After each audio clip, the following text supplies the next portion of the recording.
hay manera, no hay manera. A pesar de que arranquen pateando los penales, no, se ilumina un arquero ruso invadido por el espíritu de Lev Yassin, no hay El manera. ¿Que no? Flamengo, quien hoy aparte llegó desgastado a este partido, porque aparte venía de jugar todo el año, y el Flamengo además fue campeón del Brasileirao, campeón de la Libertadores, campeón del Estadual, del Carioca.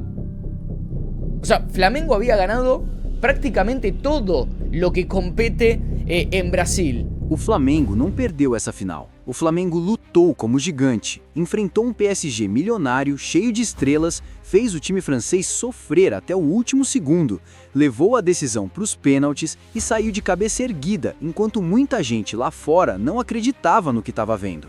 E não sou eu que estou dizendo isso não. São jornalistas sul-americanos, comentaristas internacionais e até quem torce contra, reconhecendo a força absurda que o Flamengo mostrou nesse Mundial Intercontinental. Mas calma, porque tem um detalhe muito grave que quase ninguém está falando. Um lance nos pênaltis que pode ter mudado completamente a história dessa final, envolvendo o Pedro, o goleiro do PSG, e um erro de arbitragem que está gerando revolta até agora. E eu te garanto uma coisa, o que você vai ouvir aqui até o final vai te fazer enxergar esse jogo de uma forma totalmente diferente. No vengo a venderles falsa emoción, estoy emputadísimo. Pero no importa si se está cerca, lejos futbolísticamente hablando, el resultado es el mismo. Desde el 2012 es el mismo. Desde aquel día en donde Paolo Guerrero se iluminó y le hizo el gol al Chelsea y le ganaron la final al cuadro londinense, desde ahí no les ganamos más, cargamos como con un estigma. A pesar de que compitamos, de que lo dejemos todo. No se nos da. Sencillamente no se nos da. No hay manera, no hay manera. A pesar de que arranquen pateando los penales, no, se ilumina un arquero ruso invadido por el espíritu de Lev Yassin, no hay manera. Parece que no, parece que no.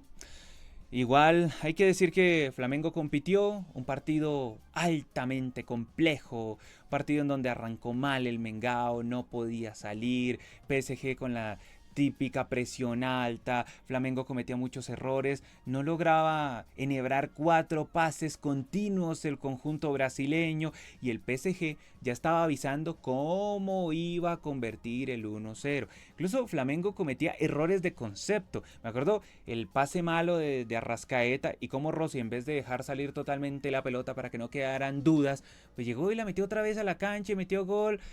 Fabián Ruiz, y yo dije, ay, pero qué gol torpe el que se hicieron. Afortunadamente para Rossi la pelota sí había salido, pero ya estaba mostrando unas fisuras y unos errores torpes el Flamengo. Ya había avisado el PSG que por un costado iba a romper a Flamengo y Flamengo no estaba solucionando eso por el lado de Alessandro, le estaba llegando Desiré Doué y hasta que Doué hizo un pase de la vida, pero también hay que decirlo, Rossi, esa falta de firmeza en las manos. Rossi, por Dios. Rossi que en general tuvo un mal partido. Sí, luego atajó un penal, pero tuvo un mal partido. Muy inseguro. Muy inseguro. Puso en peligro el cotejo para Flamengo casi siempre. Cuando le llegaba la pelota era como que o la perdía, o se la entregaba a un contrario, o le rebotaba el balón de la nada. O sea, una manteca total Rossi. Yo decía, pero ¿qué pasó con el Rossi de la Copa Libertadores seguro? No. Un Rossi totalmente desfasado que debió haber metido la mano con más fuerza para que no le cayera la pelota a Bicha Carabasquelia que marcó el 1-0. Ya yo dije, o sea, todo lindo con que el rival es una selección mundial, con que el rival tiene unos futbolistas carísimos, de enorme calidad, pero no te puedes hacer ese gol se lo hizo Flamengo, o sea, sí es cierto que pierden la banda y con Doué, pero el centro que hacen y también Rossi, más duro, loco, más duro, ¿no? La pelota le quedó a Bicha Carabasquelia y listo, 1-0. De en adelante, Flamengo no podía progresar, se le complicaba mucho, en el mediocampo estaban bastante lentos, bastante quietos, mientras que PSG quizá no llegaba de manera clara en muchas oportunidades, pero tenía el control del partido. Se sentía que le estaba haciendo el fulbito del 5 al 8, del 17 al 19, del 14 al 5, ahí tiki, la movía. Decía, no parece que haya una manera de llegarle al PSG, pero sí, en el segundo tiempo algo mejoró el Flamengo. Y es que no podía empeorar más el nivel, el Mengao que no podía progresar y que tenía futbolistas muy estacionados.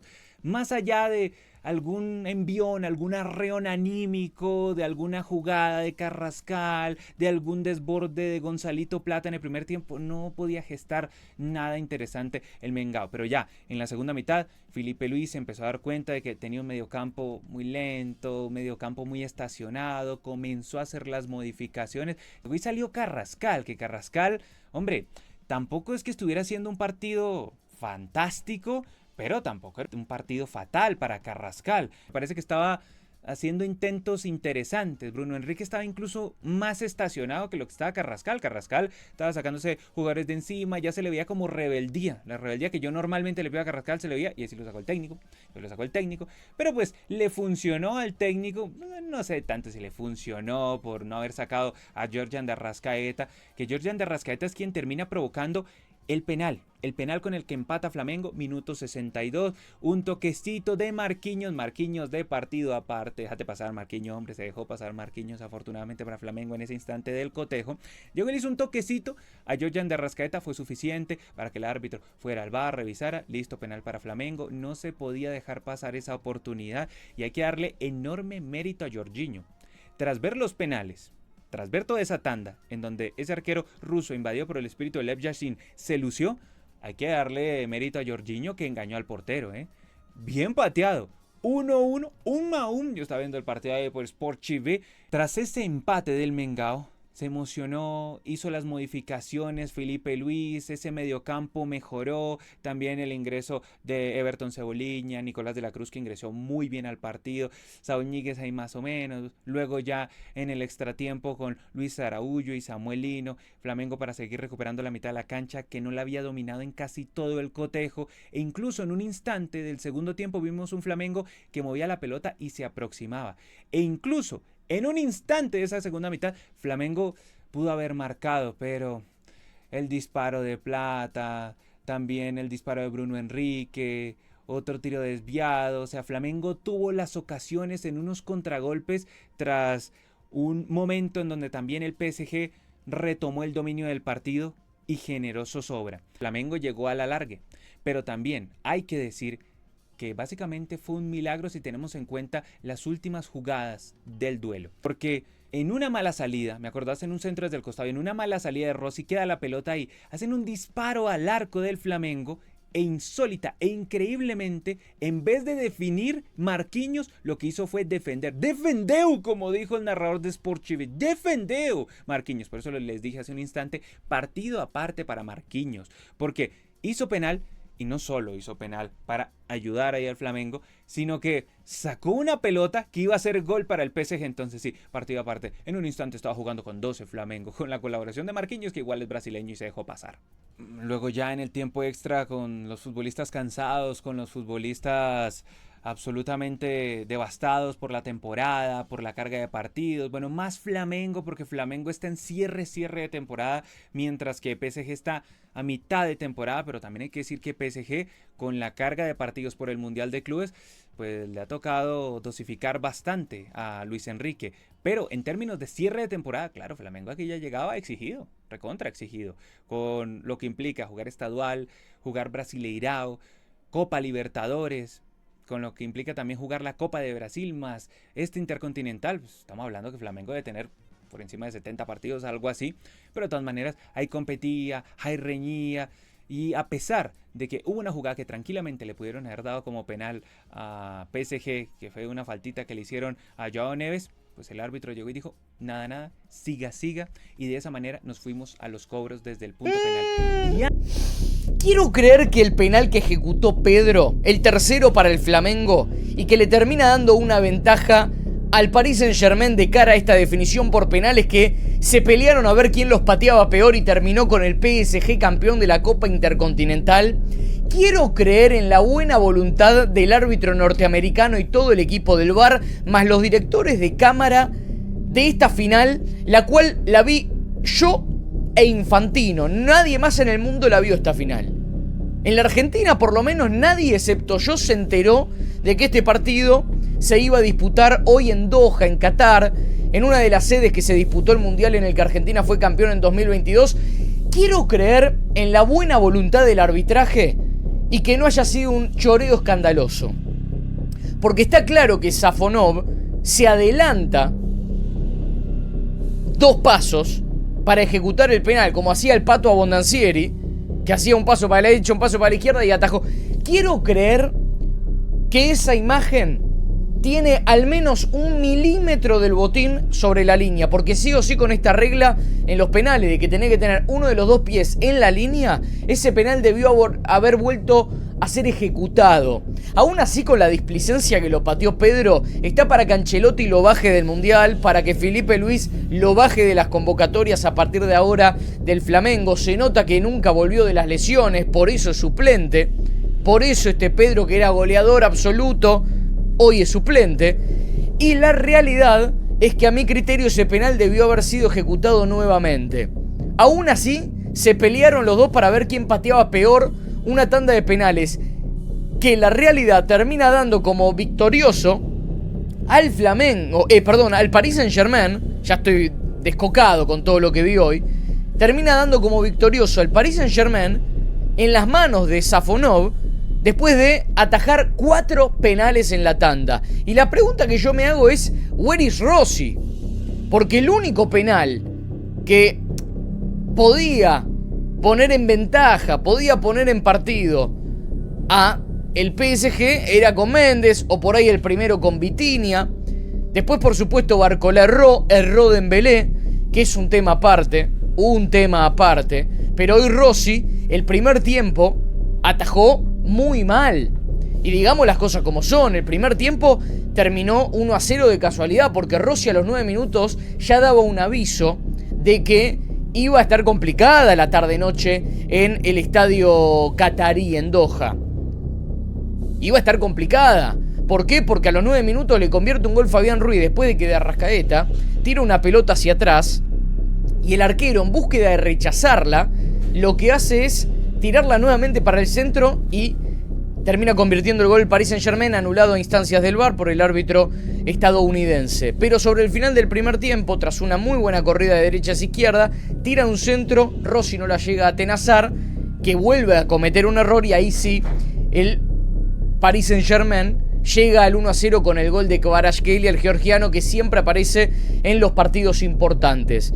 Se iba 1-0 el entretiempo, el segundo tiempo, que no tuvo demasiadas acciones de peligro hasta el final, salvo por otra polémica que se dio en esta jornada, que fue el penal mal cobrado por el árbitro norteamericano, que le da al Flamengo un penal que no era penal. Entonces, el robo mundial que creemos que puede llegar a haberse dado en la tanda de los penales, también el Paris Saint-Germain pudo haberse sentido perjudicado en los 90, porque le terminan dando un penal de Arrascaeta que comete Marquinhos, que todavía no nos enteramos qué fue lo que cobraron, y de Arrascaeta se tira, y se ven los cuadros por segundo, mucho tiempo más tarde. 1-1 lo empataba Jorginho con ese saltito clásico, que obviamente no llegó a patear la tanda de los penales, sino no hubiese errado Níguez, no hubiese errado Pedro, no hubiese errado Pereira, no hubiese errado Araujo, y por ahí el Flamengo era campeón.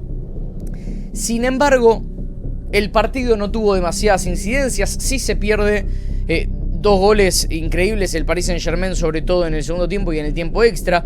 Una sobre el final, Marquinhos la erra sobre la línea, después una buena jugada de Dembélé, y otra en el tiempo extra que Dembélé la manda por las nubes. Tengo varias cosas para marcar y para decir. Primero y principal, una buena, porque voy a ser crítico, sobre todo del fútbol argentino, de los argentinos. El Paris Saint-Germain llegó al sextete este año, que es el tercer equipo en toda la historia en lograrlo. Lo había logrado el Barcelona, lo había logrado el Bayern Múnich, y ahora lo logra el Paris Saint-Germain, que venía de ser un club que no tenía Champions, que no tenía grandes títulos a nivel internacional, y que este año se despacha con un sextete entre la Ligue 1, entre la Coupe de France, entre el Trophée des Champions, que es la Supercopa francesa, la Champions, ganó la Supercopa de la UEFA, ahora la Copa Intercontinental, y también espera por ganar la próxima Supercopa francesa que define ante el Olympique de Marsella el próximo 8 de enero. Pero es una de las caras de la moneda. Esta es una de las caras de la moneda, porque Flamengo también llegaba a este partido de ganarle al Cruz Azul por el Derbi de las Américas, y de ganarle al Pyramids de Egipto por la Copa Challenger. Para quienes no sepan y que no hayan visto este partido, la Copa Intercontinental ahora es como que se juega una especie de campeonato entre el resto de las confederaciones en el que vos tenés que ir pasando ronda tras ronda y que después te encontrás recién en la final de la Intercontinental, o sea, la verdadera Intercontinental, que esta vez llegó el Flamengo, pero muchas veces antes perdía. Por ejemplo, no sé, el Palmeiras, que había llegado, perdía el propio Flamengo y jugaba en tercer y cuarto puesto. Bueno, este año, como se puso el Mundial de Clubes, el Flamengo terminó llegando a la final por ganar el Derby de las Américas contra Cruz Azul, la Copa Challenger, por eso suma 2 títulos. Y Flamengo, si hoy era campeón, podía ganar 8 en todo el año. O sea, estamos hablando de un club el cual disputó en el 2025 75 partidos con el de hoy.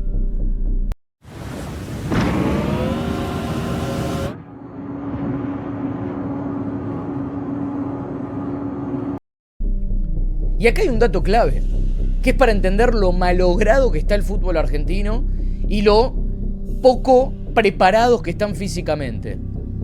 Boca disputó 44 partidos en el año, casi la mitad. Y River, 53. 22 partidos menos que el Flamengo, quien hoy aparte llegó desgastado a este partido, porque aparte venía de jugar todo el año, y el Flamengo además fue campeón del Brasileirao, campeón de la Libertadores, campeón del Estadual, del Carioca. O sea, Flamengo había ganado prácticamente todo lo que compete en Brasil. Había ganado todo lo que podía llegar a ganar. Entonces, es evidente que Boca, River não compiten. E agora quero volver. O Flamengo não saiu derrotado dessa final intercontinental. O Flamengo saiu maior, mais respeitado e mais temido, porque o que foi visto em campo não foi a superioridade de um PSG milionário. Foi um confronto de gigantes, foi equilíbrio, foi tensão, foi respeito. E principalmente foi um Flamengo competitivo, organizado e com personalidade para enfrentar um dos elencos mais caros do futebol mundial sem baixar a cabeça em nenhum momento. E isso precisa ser dito com todas as letras, porque o Flamengo não foi atropelado, não foi dominado e não foi inferior. Pelo contrário, fez o PSG sofrer, errar, sentir o jogo e levar a decisão até o último limite possível. Durante os 90 minutos, o Flamengo mostrou porque é referência no futebol sul-americano. Marcou forte, soube se defender, soube atacar, teve coragem para jogar e personalidade para não aceitar o papel de figurante que muitos clubes da América do Sul acabam assumindo contra europeus. O Flamengo foi protagonista, competiu de igual para igual e deixou claro que quando o jogo é grande, quando a pressão é máxima, a camisa pesa, e a camisa do Flamengo pesa em qualquer lugar do mundo. E quando o jogo foi para a disputa de pênaltis, é preciso deixar algo muito claro desde já.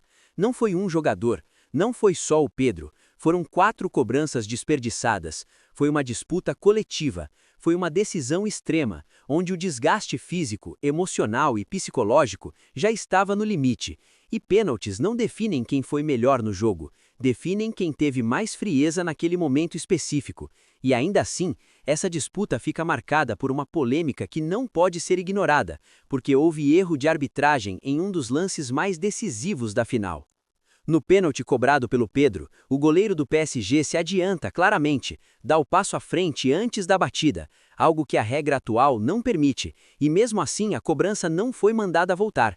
Em uma final mundial, em um momento decisivo, o Flamengo foi prejudicado, e isso muda completamente a leitura da disputa, porque quando a regra não é aplicada de forma correta, o resultado fica manchado, não por culpa dos jogadores, mas por falha de quem deveria garantir justiça dentro de campo.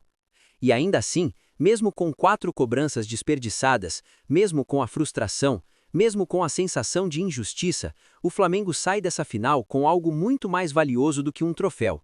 Sai com respeito internacional, sai com reconhecimento, sai com a certeza de que está no caminho certo, porque jornalistas sul-americanos, comentaristas internacionais e analistas neutros foram unânimes em afirmar que o PSG sofreu, que o PSG não teve um jogo confortável e que o Flamengo foi um adversário duríssimo do começo ao fim. Essa final não pode ser resumida a pênaltis perdidos, porque o jogo foi muito maior do que isso. Foi uma demonstração de força coletiva, de organização tática, de mentalidade competitiva e de identidade. O Flamengo mostrou que sabe jogar esse tipo de partida, que sabe sofrer quando precisa, que sabe competir no mais alto nível e que não se intimida com nome, com orçamento ou com pressão. E isso é o que diferencia clubes grandes de clubes gigantes. O Flamengo representou o futebol brasileiro e sul-americano com dignidade, com coragem e com personalidade. Mostrou que a distância para a Europa não é esse abismo que muitos insistem em vender, porque quando o jogo começa, o que vale é concentração, entrega, estratégia e alma. E nisso o Flamengo sobra. Sobra em mentalidade, sobra em identidade e sobra em grandeza. Por isso, essa final precisa ser lembrada como um marco, como um aviso ao mundo de que o Flamengo continua entre os grandes do futebol mundial. O PSG venceu nos pênaltis, mas não foi superior no jogo, não dominou, não impôs seu ritmo e não teve tranquilidade. Sofreu até o último segundo, e isso diz muito mais sobre o Flamengo do que sobre o resultado final. Diz que o clube está preparado para grandes desafios, diz que o projeto é forte, diz que o elenco é competitivo e diz que o Flamengo segue sendo um clube que ninguém quer enfrentar em decisão. Para o torcedor rubro-negro, o sentimento tem que ser de orgulho, porque esse time honrou a camisa, honrou a torcida e honrou sua história. Mostrou caráter, mostrou união e mostrou que o Flamengo não se resume a um resultado. O Flamengo é postura, é mentalidade e é grandeza. E essa final intercontinental entra para a história como mais um capítulo de um clube que nunca foge da luta, nunca se esconde e nunca aceita ser tratado como menor. O Flamengo sai dessa final de cabeça erguida, respeitado, fortalecido e ainda mais temido, porque quem entende de futebol sabe que o que aconteceu aqui foi muito mais do que uma disputa de pênaltis. Foi uma afirmação clara de que o Flamengo segue sendo Flamengo, gigante, competitivo e pronto para qualquer desafio, em qualquer cenário, contra qualquer adversário.